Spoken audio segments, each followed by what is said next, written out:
How to reset Windows 10 and 11. Hey everyone, welcome back to the channel.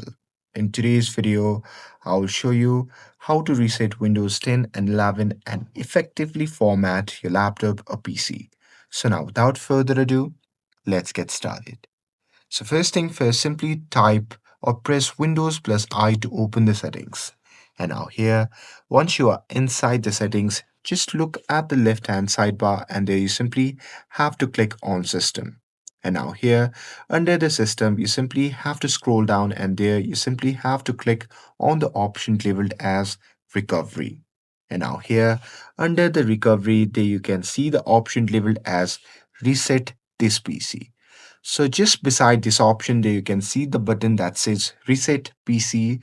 So simply click on it. And once you click on that, a pop-up menu will appear with two options. One is keep my files and second is remove everything.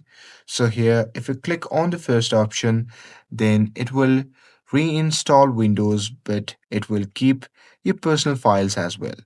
But if you click or select the second option, then it will fully format your Windows and it will remove app settings and personal files as well. So here choose the option that fits your goal.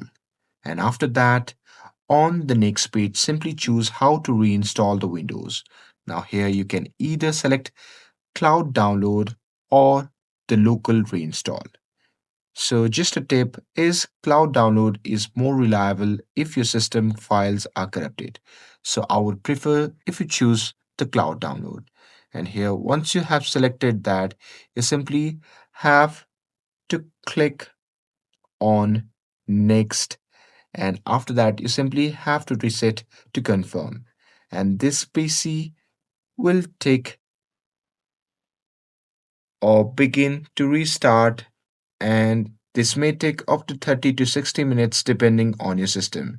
And here, after the reset, Windows will guide you through initial setup. So there you simply have to create a user account, choose settings, and sign in with your Microsoft account.